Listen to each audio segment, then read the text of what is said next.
Self-compassion can actually play a pretty big role in helping people stay motivated to keep their health goals, including staying on a healthy eating routine and also exercising regularly.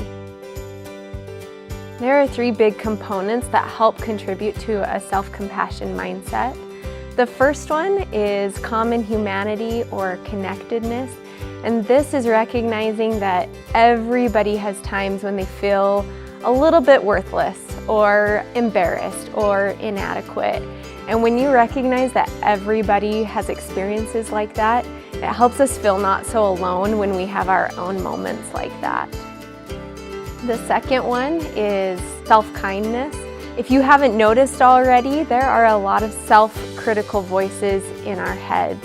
Maybe it's something you've already worked on, maybe not, maybe you haven't even noticed it yet, but self-kindness is recognizing those critical voices and then turning that around and making those voices a little bit kinder.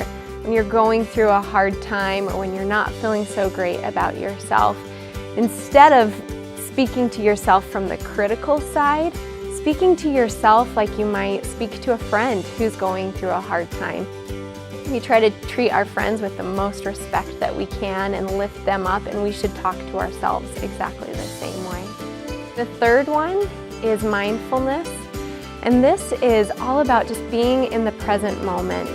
A lot of times it's really easy to blow our feelings and our emotions out of proportion and think, oh my goodness, this is the worst thing that has ever happened to me. But sometimes we also go the other direction and try to pretend like we're not hurting and nothing is wrong, and that's not the healthiest way to handle our emotions either. But if you can be in the present moment and just recognize exactly what you're feeling and maybe even say something to yourself like, wow, this is painful, or this is a hard time for me right now, then it helps us to deal with those emotions just as they are.